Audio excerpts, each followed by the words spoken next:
Hi, and welcome to Sisters for Fi. In this video, I am going to share with you 3 books to help you fast track your money knowledge. Thanks so much for tuning in. My name is Catherine Agubjan, and here at Sisters for Fi, we help you manage your money better so that you can live a life of impact today and tomorrow.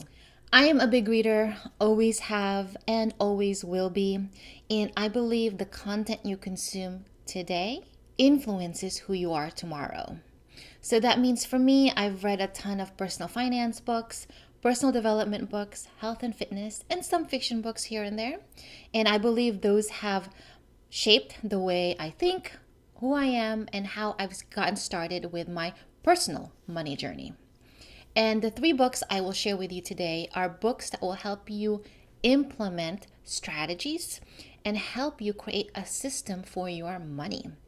And I also believe even just reading these 3 books will help you establish an 80% solution towards your money management. Towards the end, I will also share with you some tips to help you read faster or get through content such as this video or audio that much faster. The first book in our list to help you fast track your money knowledge is this book by Chelsea Fagan called The Financial Diet.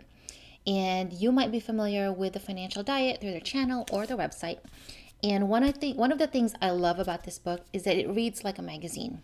It's very easy to pick up. There are a lot of smaller sections, so you can just pick it up and put it down. And it's also beautifully illustrated. You don't see that in a lot of personal finance books because many are very text heavy. The second thing I love about this book is that it covers topics relating to Adulting 101. What does that mean? There's a section here on how to create a home kitchen that you love that will allow you to make beautiful meals at a fair price. And I think that's an important thing that we all have to know and realize when we get older, that we can't always eat takeout all the time because it is more expensive. There's also a section here on creating a beautiful home. When you become an adult and move out on your own, you might want to create a home that you love without breaking the bank. And there's also a section here on career advice and negotiating your salary. There's a quote in this book that I love, and I think that we all need to kind of internalize this, is that never forget that one of the most important ways you can build your reputation is to make your boss look good. That means understanding what incentives are built into her bonus and how you can make her look good to her boss. And I think this is an important aspect, especially if you're just starting out, if you are new in an office setting or a business environment, that in order for you to make more money, you need to play a little bit of the game, understand how your boss is incentivized and understand what your incentives are so that you can ask for that raise, know your value, and be able to get paid your worth. The second book in our list to help you fast track your money knowledge is I Will Teach You to Be Rich by Ramit Sethi. And this book is basically a 6-week guide to help you set up systems to automate the way your money works. And it is a program that, if you follow along, will most likely provide you the foundation you need to set up your money right. The first edition of this book was published back in 2008. It has been updated and it was just re-released back in 2019 with updated content and introduction to the FIRE movement as well as some robo investing information. Now, one of the reasons why I love this book is because it's practical. And because when I was starting out, when I was graduating from college back in 2005, I didn't really have anyone to follow when it came to personal finance. But Ramit Sethi was there, and he had a website called I Will Teach You to Be Rich. And he basically provided guidance on what we should do with our money.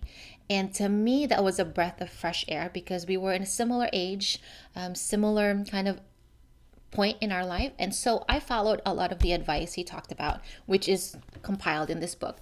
And I believe that advice and that guide has provided me a great foundation for my money and really the way I think about money. A big part of Ramit's philosophy when it comes to money is to think about what you want your money to do with you, to do for you. Not necessarily just about acquiring money and cutting down to save more, but how do you want to spend your money so that you get more value of it? He has a philosophy called the rich life, which encourages you to look at your life and look at what you want to do with it and focus on the things that you want to do and cut back mercilessly on everything else. In this book, Ramit also talks about it's more important to get started than to spend an exhaustive amount of time researching. And really, it's all about done than perfect. If you read this book, implement the 6-week program, go back a few years later and do some of the other suggestions, you'll get 80% of the solution there. Third and last book in our list to help you fast track your money knowledge is Your Money or Your Life by Vicki Robbins and Joe Dominguez.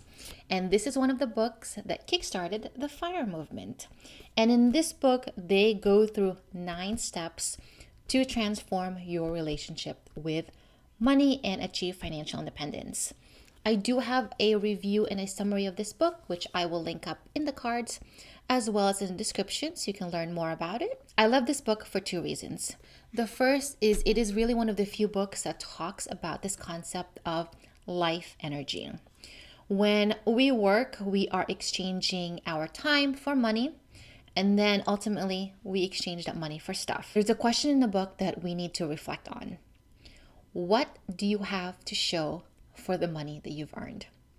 It's very easy for us to get paid one way and then spend that money the next day. And when we do that, we're basically exchanging our time for money, our energy for money, and we're not getting a lot of fulfillment out of that. So we need to be aware of that. And the 9 steps they have you walk through helps you understand what you're exchanging your life for, how much of your time is being put to earning money versus enjoying it. The second concept in the book that I also love is called the fulfillment curve. And it is all about looking at what point do you have enough. Because for most of us, our enough point is pretty high, but we continue to get more and more and more. But the more we get, the more it becomes a hassle, clutter. It just no longer adds value to our lives. So we need to start thinking about what fulfills us and how can we get to that point, that enough point, so that we are not constantly looking for the next thing. Another point in the book that you also won't find in a lot of personal finance book is the relationship with consumption, money, and the planet. It's 2022, and climate change will be a big part of my future, my potential retirement future, and my daughter's future. So what the book also kind of provides us a perspective on is how can we change our consumption so that we are not constantly getting into debt to acquire more things while depleting the planet of resources. There's a quote in there that we can also reflect on. Financial integrity is achieved by learning the true impact of our earning and spending, both on our immediate family and the planet. With these books in mind, I just want to share a few more tips. 1, don't discount the power of a $15 book. It can provide you so much. Consider going to your library to get these books. Many of these books are available in physical form as well as digital form, and that can be a great way to save money and provide you access to a whole range of other books. If you are not into reading text and want audio versions of these books, again, check out your library. They have apps like Overdrive, Hoopla, and Libby that will allow you to download audio versions of these books. Audible also provides audio versions of this book. I will leave a link in the description to get you started with an Audible trial. Another tip I will share with you when it comes to audiobooks is to turn up the speed. Perhaps sometimes you feel like the reading is so slow or the content is so slow. Maybe change the speed to 1.25 or 1.5x so you can get through content that much faster. Lastly, if you need help implementing some of the items from these personal finance books, I would recommend picking up the Money Journal. It is a workbook / guide that I created to help you get those action items in place when it comes to your money. It's over 100 pages and we are on Etsy if you are interested in picking it up. It has been highly reviewed and it is a great companion to your personal finance books, but this one is a little bit more actionable. There's a lot of pages to help you reflect on your money mindset as well as reflect on how you can manage your money better. If this video has been helpful, give it a thumbs up and share with a friend. See if any of your friends might be interested in reading the book with you so you have someone to discuss the concepts. If you want more content like this, subscribe to Sisters for Fi, and I will see you in the next video. Bye.